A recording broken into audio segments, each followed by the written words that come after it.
nandito na yung Cookie Run Bravers na third and fourth set na box. Kung tama ako. Yung Age of Heroes and Kingdoms.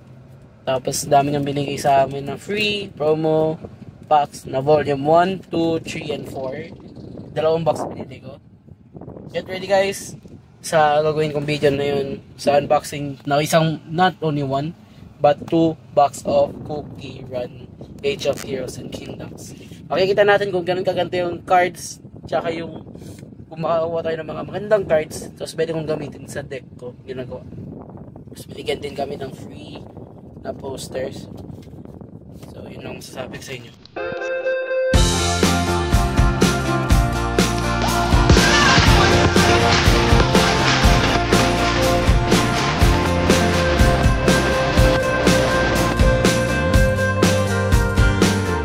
So hey, what's up guys, welcome to my random video for today. So for today's video guys, is going to be unboxing a Cookie Run Bravers Age of Heroes and Kingdoms. Yung napakita ko sa inyo guys nung sa ano to, yung sa simula ng video before yung intro nung pinakita ko sa inyo nun. Alam ko iba na agad yung intro ko kaysa sa yung mga intro ginagamit ko. Gusto ko lang mag-iba lang muna para hindi ulit-ulit yung intro ginagamit ko. So, nagtataka kayo ba't nakabukas na ito agad? Kasi naman natapos ko na yung video na na-unbox ko na. Kaya bakit ko ito ginagawa ulit ng itong video na ito? Kasi yung intro video ko dito sa unang take ko na hindi na corrupted, na like nawala yung sounds niya agad. Parang na-mute na hindi siya nakapag-mic.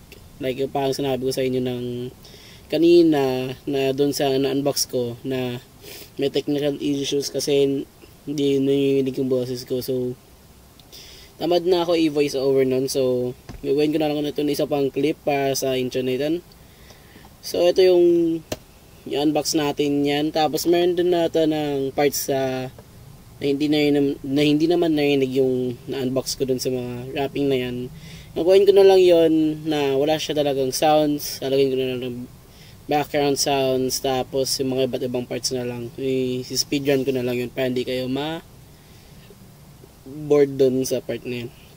So huwag kayong mag-alala, magagawin ko naman din yan. Tapos yun ang masasabi ko sa inyo dito sa intro na yan. Magsa-start naman na din tayo mag-unbox nitong Cookie Run Bravers na yan. So huwag kayong mag-alala, o magsa-start na tayo dyan agad right away. So why not why not unbox it away. So go.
So, nakakuha tayo ng Soul Gem Light of Resolution na SR siya, which is itong set nito ay maganda to dahil meron siya mga soul gem dito sa mga ancient na yan. So, nakakuha tayo ng 1 out of 5 soul gem sa ancient, which is si Dark Cacao for the Light of Resolution. Kasi si Light Cacao lang may ganito nun. So, kung wala kayo narinig sa boses ko kanina dahil naka-technical difficulty sa atanan, i-fast forward ko nun. Pero especially mga ito, di ko i-fast forward. Pero yung sa simula, i-face over ko na lang. Tapos i-fast forward ko na ng iba. Para hindi mapangit. Sorry kung ganun yung boses ko.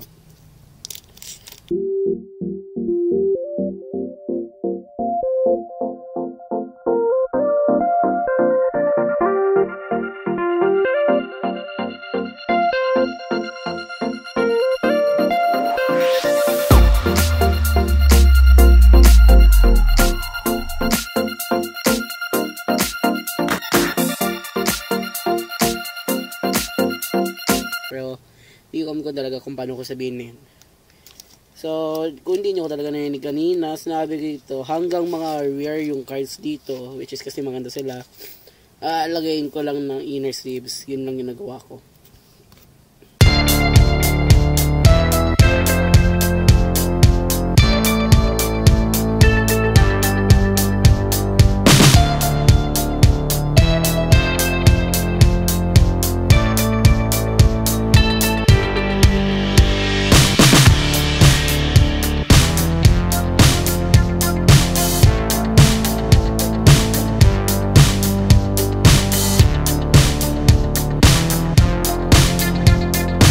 Let's see kung ano na makuha natin. May nakita na agad ako kasi nga nag-move ko. Sino to? Si Caramel Arrow Cookie, yung side ni Dark Cacao sa story. Kung tama ako, SUR or hindi, UR pala siya, not SUR. Maganda din to sa Loyal Resolution. Loyal kasi si Caramel Arrow Cookie kay Dark Cacao Anywhere naman si Dark Cacao, yun yung laging kasama niya. Which is napaka-cute na ganun yun ang ginagawa niya.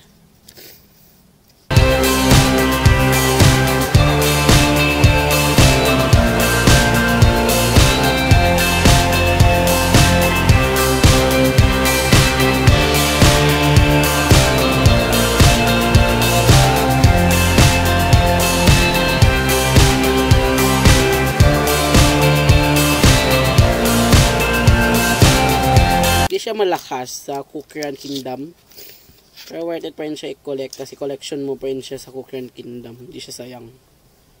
Which is, nakailan na tayo? 1, 2, 3, 4, 5, 6, 7, 8, 9 hindi, 8 in total so far. Kasama na kasing guardian so kung hindi mo yun kasama, less than pa yan. Tingnan natin kung swerte pa tayo. Madami ka actually makakuha na yun dito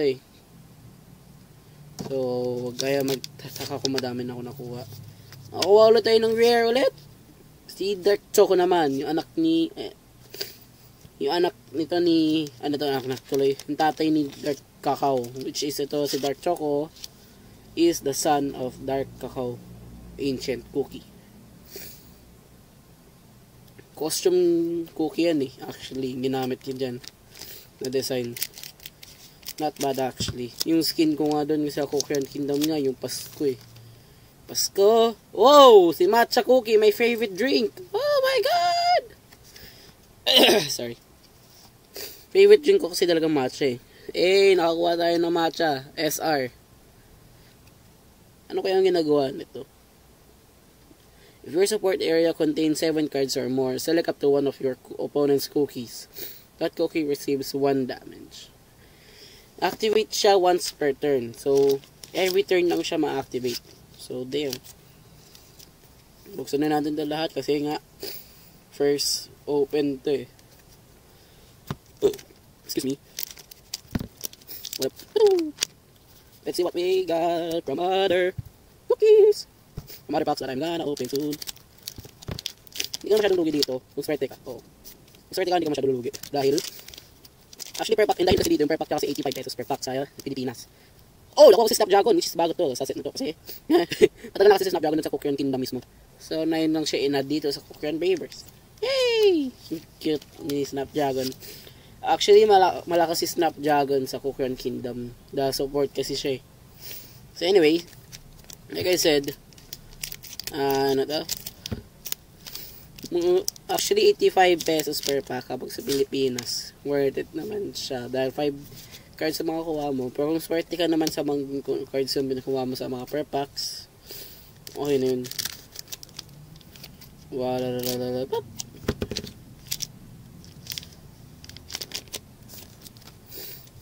Uy, nakuha tayo na rare. Si Pepperoncino cookie. I don't know if I said it the name right or wrong. Basta, yung palala kong cookie nito dahil siya ginagamit ko sa deck box ko eh. Sa totoo lang.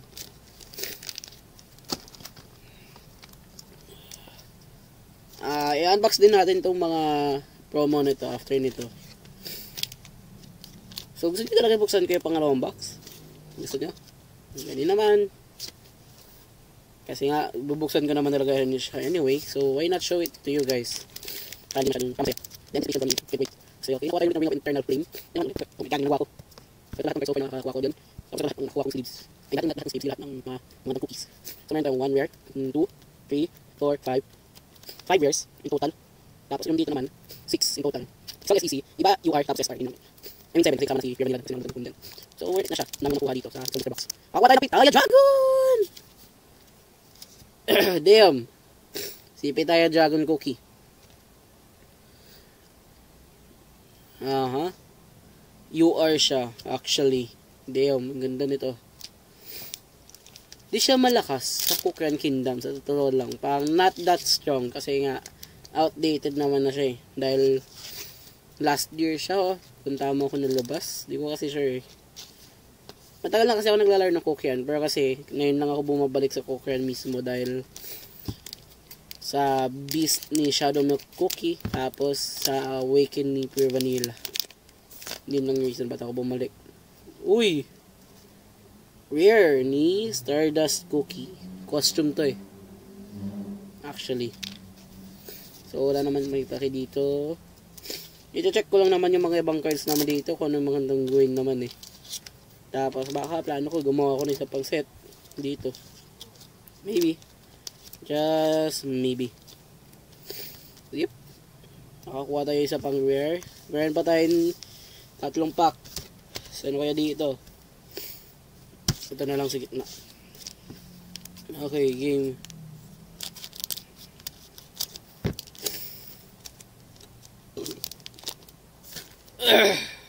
Nakakuha tayo na sa bang rare, pero which is si Mercurial Night Cookie. I don't know if I said him right. Pero siya ay isa pang cookie na kasama ni Elder Fairy Cookie. Hindi ko talaga alam kung tama nga pangalan sa sinasabi ko.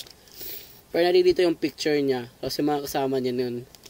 Ito yung nangyari yun sa story ni White Lily Cookie sa Beast Episode 1.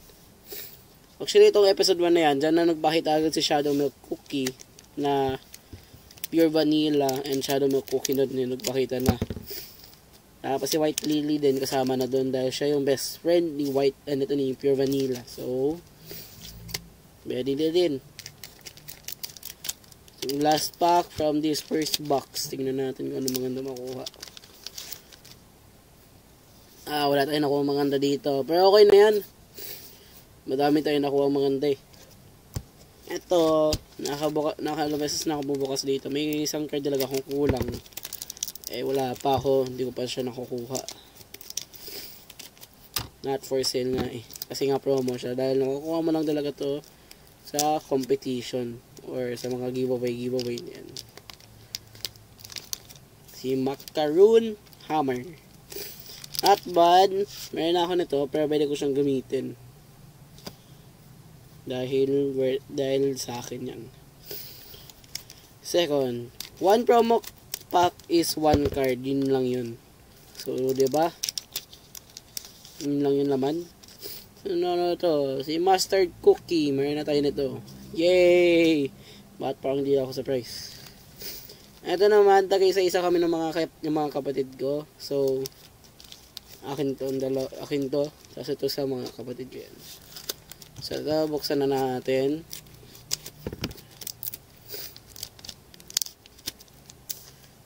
Uy, si Cotton Cookie. Volume 4 yan, nabuksan ko. Tapos ito, volume 3.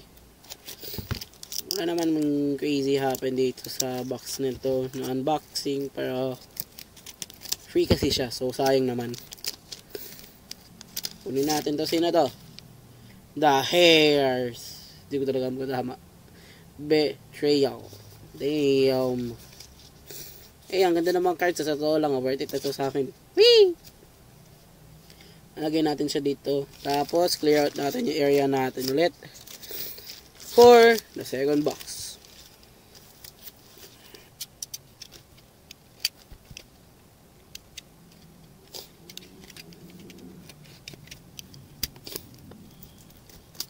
Down there. Throw the plastics. Ikutin natin to para hindi tayo masugat.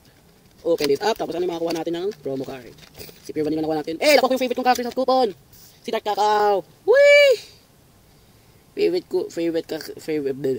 ko kasi ito si Dark Cacao sa totoo lang. I-claim ko naman ito yung mga coupon na ito. After na itong video na ito. Tingnan natin kung sino makuha. Oh!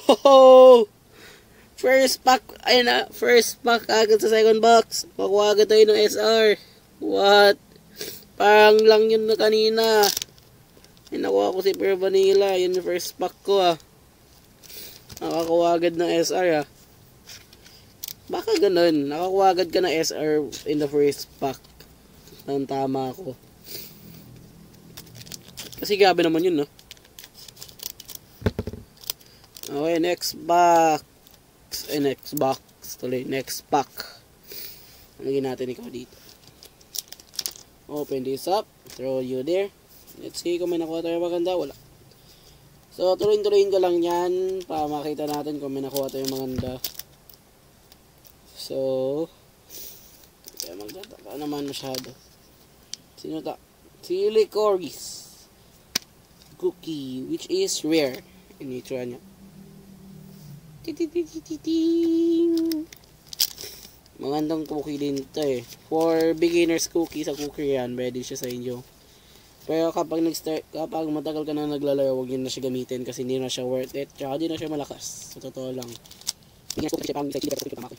Ready ko man dito. Next pack. Siya yung 2 packs agad. Siya natin yung manda. Ito sabi ko. Siya yung beginners epic cookie. So, kapag sa dalawang pack na nakuha tayo ng mga shiny card agad. Sa dito. Pero si chili pepper cookie ay siya rin epic na beginners cookie niyo. So yeah, sino to? Si Silver Bell Cookie. Kanya! Naka-picture naman din yun dun sa side So, isa si Smoked Cheese Cookie, which is companion ni Golden Cheesecake. Cheesecake tuloy. Golden Cheese Cookie. Okay, game. Yo, nakuha ko si Halle Berry! Oh my God!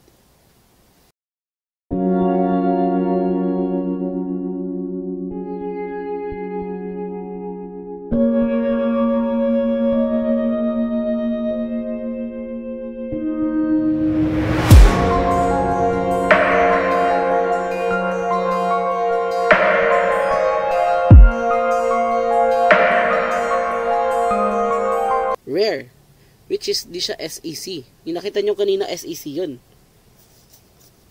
So kompleto na natin yung Madeline Cookie na normal, tapos to SEC. SEC na yun maganda na yung cards na SEC. So totoo lang.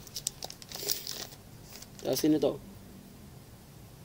Si Sugar Swan Cookie. Nakuha tayo agad. Next isa pang UR, which is di ko sure kung nahulog lahat yung sleeves ko.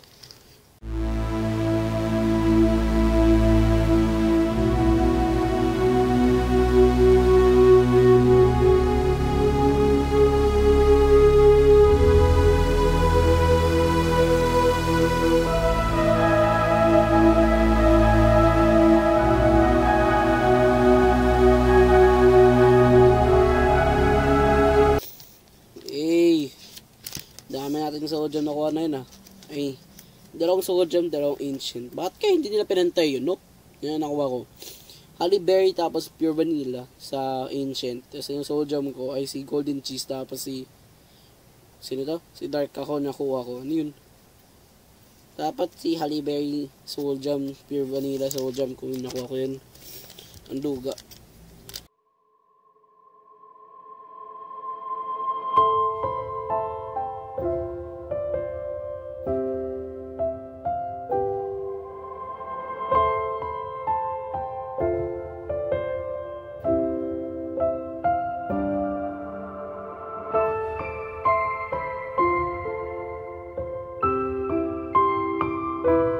Yung EXR kasi extra rare yan eh.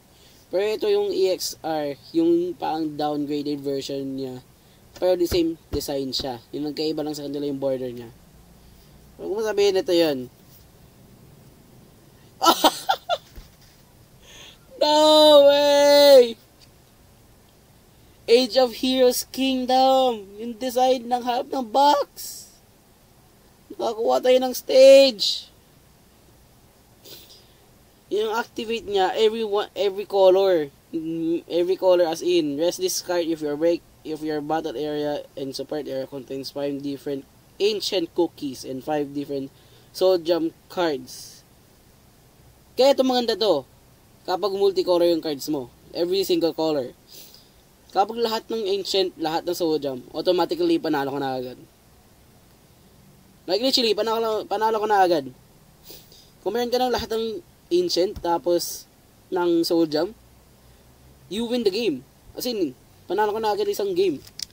Napaka-overpowered na yan dahil kung meron ka na talagang lahat ng Ancient tapos lahat ng Soul Gem sa battle area mo or support area mo, panalo ka na agad. Kasi yun yung nakalagay press discard kapag nag-pay ka ng one single every color. If your battle area and support area contains 5 different ancient cookies and 5 different Soul Gem cards, you win the game. So kahit na kung dalawa na sa cookie yung area mo, ito 5, tapos sa support area mo, mga ancient mo, tapos mga Soul Gems, panakalaga na agad, wala ka nang gagawin. Basta huwag mo lang bayan mamatay mga ancient mo. O gawin mo lahat yung ancient mo sa support area, samahan mo din yung mga Soul Gem mo. Kung yung gusto mo, para magamit mo yung card na yan. Grabe grabe, nakakuha agad tayo niyan, which is sobrang overpowered. Hindi naman sobrang overpowered, pero grabe, instant win agad yan kung lahat ng ancient sa iyo. Favorite ko na talaga to. Magbibili ulit ako nito, ng box nito in the future ulit. Dami ang dami. So yeah, alam ko, sabi ko sa inyo i-organize ko to tapad, pero gagawin ko na lang to sa next video na lang. Papakita ko sa inyo kung paano ko i-organize tong Cookie Run set 3 na box, kung tama ako. So yun ang masasabi ko sa inyo. Thank you guys for watching this video of unboxing this Cookie Run Bravers new box set. Ako lang nakakuha agad ako nito kasi nga kami unang taon nakakuha nito. Tapos sinabi yan sa akin na gawa na lang ako ng video, which is ito nga, gumawa na ako dito. Tapos yan, para makita niyo kung ano yung itsura nila, para masaya kayo guys. Kasi gusto ko din talaga ako unang taon nagpo-post nito. So yeah, yun lang magpapakita ko sa inyo guys ng unboxing nito, which is Cookie Run Bravers na Age of Heroes and Kingdoms. So, magkikita naman tayo sa next video naman, kahit saan naman, which is yung mga traveling, unboxing, iba't iba pa. So, magkikita naman tayo doon sa next video. And don't forget to click the subscribe button, click the like button, click the notification bell, so you know I posted a new video. And comment down below what you think about this video and other videos that I made. And thank you guys for watching this video really. And that's all. And magkita-kita na lang tayo doon sa susunod ng video ipoposted ko. So see you guys there. Bye-bye. Hey guys, Future Rafdom here. Alam ko the same lang yung suot yung nakita nyo yung ginagamit ko. Kasi hindi ko ba't ko pa sinabi Future Rafdom here. Pero yun nga. So, sasabihin ko lang, ito lang sasabihin ko lang sa inyo guys na thank you guys for really watching from this unboxing video of this Age of Hero, tama ba ako? Age of Heroes and Kingdoms na Cookieran Bravers set 3 and 4 na booster box unboxing. Kasi nagpapasalamat ako dahil salamat din yung binilihan namin na malapit dito sa bahay namin, which is yung store name niya is Scrum Session. Ito yung pangalan niya. Tapos dito yung location niya. Tapos kung saan siya nung lugar mismo. Tapos bibigay ko sa inyo yung Facebook page link niya para doon kayo mag-message sa kanya, ma-check yung kung may mga announcement siya binigay, kung mayroon siyang tournament gagawin, tapos iba't iba pang binibenta niya. So, yun ang bibigay ko sa inyo ng Facebook page link. By the way, ito yung Scrum Session Facebook page, itsura naman niya. Naka-reserve kami agad nito na before nalabas to, mga nasa February pa to na reserve na namin to agad. Tapos, swerte kami, nakakuha agad kami nito. Kami yung unang customers na kapag kuha nitong booster box nito, sa totoo lang. Pakita ko pa sa inyo yung Facebook page ng Scrum Session na ako yung unang tao na nakapagbili nito.